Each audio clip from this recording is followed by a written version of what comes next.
Hello， 大家好，我是小雨。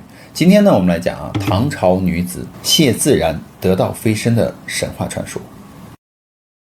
大家相信人能够修炼成仙吗？那在唐朝的那一段传奇的历史之中曾经有一位女道士，在成千上万人瞩目之下呢，竟然直接白日飞升得道了。令人更震惊的是，这桩匪夷所思的事件呢，曾经呢居然被80多部史书同时记载，让人不得不好奇嘛。那此事呢，一度震动唐代的朝野，乃是我国古代道教史上的一代神话。当时的果州刺史李坚呢，以及剑南西川节度使韦高呢，都先后将此事上奏朝廷。当时的唐德宗呢，更因此颁发了2道诏书，对谢自然大加褒奖。而唐代著名的文学家、政治家韩愈呢，在其《谢自然》诗中呢，也详尽地描述了谢自然飞升得道的整个过程。当时的谢自然呢，在四川也有极高的声望，刺史因此还召集了成千上万人一同前往这个金泉山观礼。而谢自然呢，也真的如期而至，在众目睽睽之下呢，居然真的得道飞升。据说所有人都亲眼见证了五彩祥云，以及一些奇异的香气和仙乐等等奇怪的现象的降临。一时之间呢，天地异象震撼人心。而这桩古代的奇闻呢，迅速的广为流传，并被大量的史书记载。即使不计那些已经失传的古籍嘛，光是现存的文献资料之中呢，也有80多种。当然，这80多种文献呢，也包括正史、野史，甚至一些地方志呢，都有收录其中。那这位能在众目睽睽之下得道飞升的谢自然，究竟是何许人也呢？谢自然呢，是出生在果州，也就是今天的四川南充，祖籍呢是山东，道号呢叫东极真人。他出身是官宦家庭当时的父亲呢在朝为官，母亲呢是名门望族之女，所以谢自然自幼呢便比同龄人聪慧得多，悟性自然也高人一等。然而他却有一个让父母忧心忡忡的毛病。谢自然自身呢体弱多病，尤其是不能够沾荤腥，从小呢就吃素，一吃肉呢便会生病。父母呢为了治好他的病四处求医问药，却都于事无补。在走投无路之下呢，他们就想到了道家自古就有修炼一说嘛。那些从小就有怪病的孩子呢，往往都是跟随师傅修道，他们是修道的一个好材料。据说这些孩子呢，只有跟着师傅入了道门修行，身体才会变好。由于他们的体质特殊呢，修道之后呢，不仅身体健康，道行呢也会比一般人高，甚至呢能够早早的修炼得道，白日飞升。但由于谢自然家呢在大方山下，山顶呢有道左太上老君圣像，于是谢自然呢便经常上山礼拜。为了让谢自然摆脱病痛呢，父母便将年仅7岁的他送入了道观，跟随一名坤道修习。从此呢，这个谢自然就过上了与世隔绝的生活嘛。在道观中呢，他就跟随这个师傅潜心修炼，加上远离尘嚣呢，回归自然，他的身体很快就康复了。那父母见女儿的病已经好了，又不打算让她真的成为道士，便将她接回家了。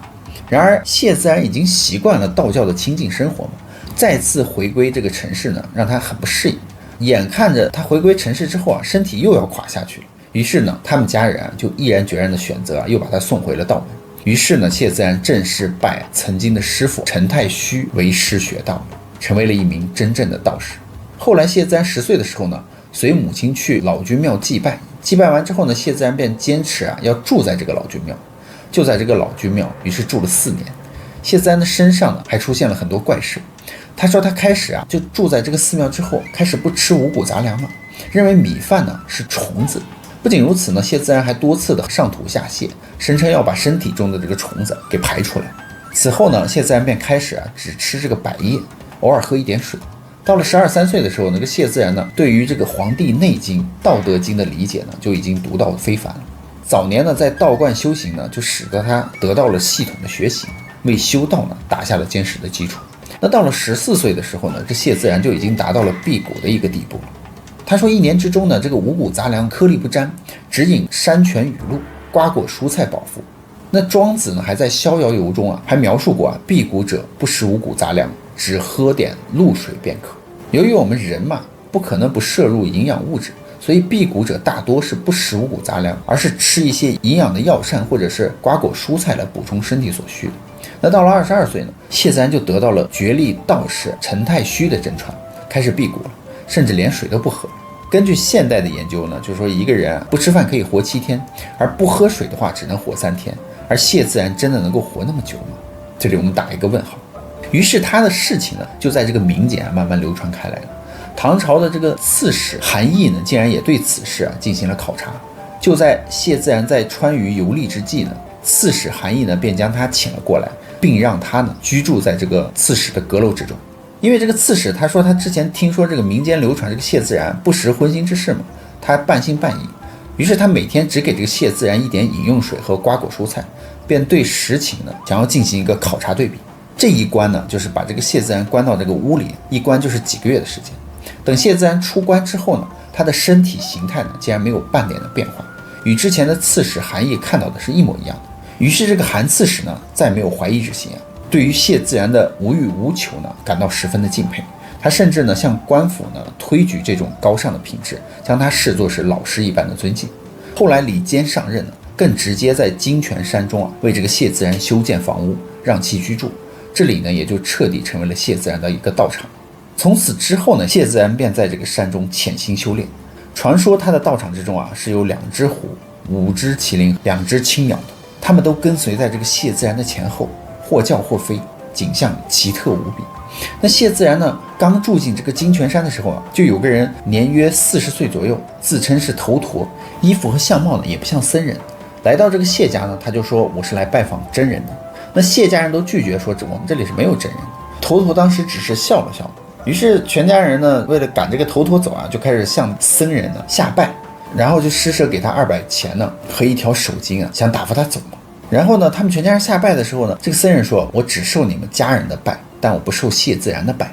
当他拿到手巾之后呢，他说这条手巾呢作为一个标志。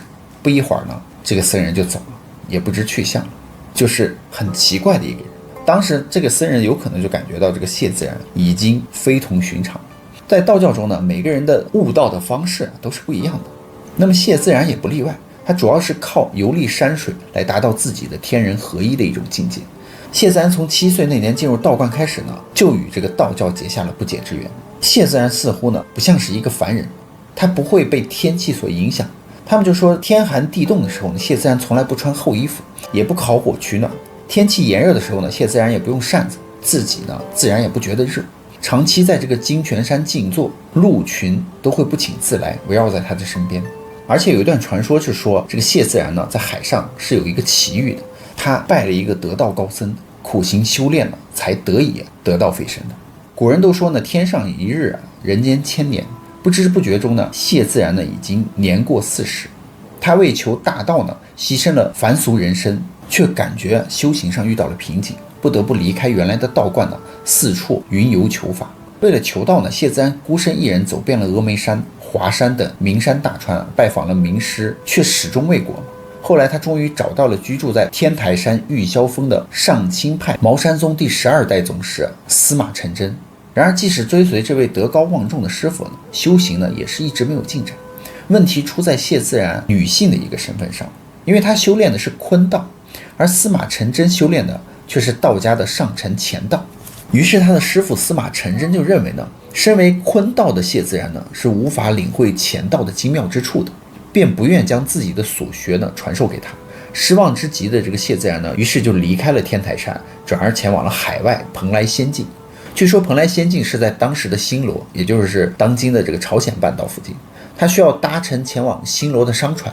当谢自然乘坐商船离开大陆的时候呢，沿着日本海向朝鲜半岛前进时呢，他说他见到了前所未有的海上奇观。他的船在海上航行了1个月，某一天呢，谢自然的这个面前突然出现了一阵云雾环绕。于是呢，待这个云雾散去之后呢，霞光漫天的一个小岛呢，就在这个云雾中出现了。而且这个岛上呢，有凤凰、仙鹤等神鸟呢穿梭飞舞，岛上的奇花异草呢散发出迷人的香气。谢自然就预感到呢，这可能就是传说中的蓬莱仙境了。于是呢，就在这个云雾深处还出现了几位仙风道骨的人，他们笑着问这个谢自然：“你要去哪里呢？”谢自然当时就明白这可能是真正的仙人，于是他便恭敬地回答道说：“要到蓬莱拜访得道高人。”那几位仙人听完之后哈哈大笑就告诉这个谢自然说：“这个世界上只有司马承祯一人得道，他已经被记录在仙册之上，你无需外求，只要找到他那里呢，拜师修炼就能够得道飞升。”待这个幻境散去之后呢，谢自然连忙调转船头开始返回。此时呢，仿佛有神明在帮助他，于是海上突然刮起了3天3夜的大风，将他的船呢居然安全地送回了渤海的岸边。于是这个谢自然立刻就回到了天台山，再次向这个司马承祯表明自己的来意，并表达了自己求道的诚心。同时呢，也将自己奇异的海上经历告诉了司马承祯。司马承祯闻言呢，知道这是天意，要他度化这个谢自然，便欣然答应选择日呢传授道法。不久之后呢，司马承祯信守承诺，将毕生所学呢倾囊相授。谢自然自然学得极快，迅速掌握了上清道法。随后呢，又在蜀中的金泉山修建了道场，继续潜心修炼。在唐德宗贞元10年，也就是公元794年的时候呢，谢自然就感到了自己的修为已经成熟，是到了他得道飞升而去的这个时刻。于是他选择了一个吉时呢，开始打坐静修，为最后的飞升呢开始做准备。谢自然的修行呢，当时引来了许多好奇的人，他们围绕着这个谢自然的道场坐了下来，屏住呼吸呢，静静地观看着他的修炼。很快呢，道场旁边呢围拢了无数看热闹的民众，人声鼎沸。在这种喧嚣的一个环境之中呢，一般人是很容易分心躁动的呀，影响修炼。但是谢自然呢，由于修为高超嘛，加上意志坚定，因此并未受到丝毫的影响。当时呢，就连当地的地方官员也纷纷来到了道场外，想要亲眼目睹见证得道飞升的一个奇迹时刻。然而谢自然的表现呢，也没有令他们失望。很快呢，他们就说他的身体便缓缓地离开地面，轻得像一片羽毛，然后越飞越高。在道场的周围呢，随之也出现了五彩的云气，红霞颇为壮观。当地呢，数千名观众共同瞻仰，亲眼见证了神迹之事。但随着谢自然升空的远去呢，在场的人惊得都说不出话来。于是呢，那些史官还没有忘记记录下这一刻。于是关于谢自然得道飞升的描述呢，就这样留在了唐代的史书《唐书》之中。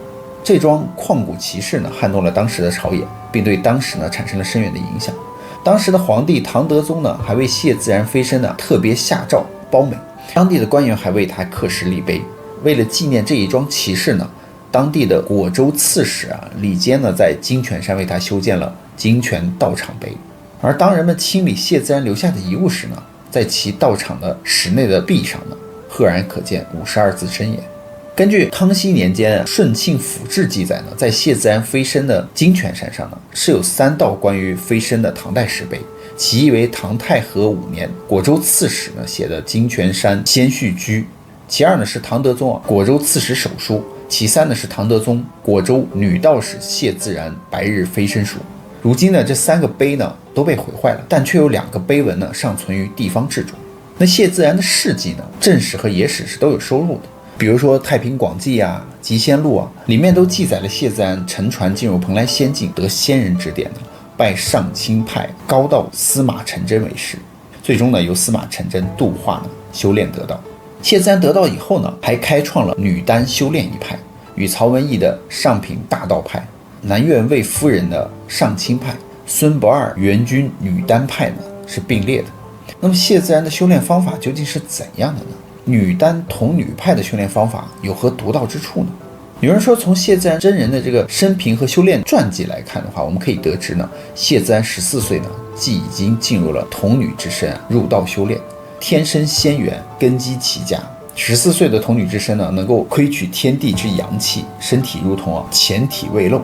此时入道修炼呢，是她的最佳时机，无需凡女经历补漏的过程。因为在月经未至之前呢，清心寡欲、一尘不染的谢自然呢，拥有的是没有经历这些污染的童真之体，先天阳气呢没有化为后天有形的阴质，自然呢真气充盈，可以直接呢炼气化神起修了。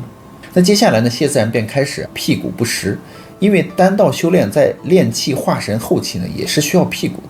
凡夫所吃的食物呢，消化后呢会产生阴浊之气，而且还会产生情欲。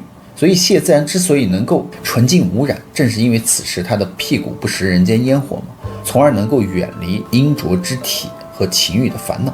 由于谢自然天生仙缘，非凡女可比，自然可以天眼见不可见之物所以他可以看到人们吃的这个食物之中仿佛像是各种蛆虫，所以他开始绝力，拒绝进食。同时呢，他还修炼上清派的丹法黄庭经，所以身体呢逐渐达到了纯阳之身，相当于丹道炼气化神的后期，化尽阴质排出体内的垃圾阴质，使身体呢接近纯阳。而谢自然的传奇故事呢，在历史的长河之中闪耀着神秘的光芒。所以你认为这到底是真实的修炼奇迹呢，还是古人对超凡力量的美好想象呢？我认为呢，应该是后者。大家觉得呢？那么好了，故事呢，宇哥也就讲完了。别忘了订阅关注宇哥的频道看后续更多精彩内容哦。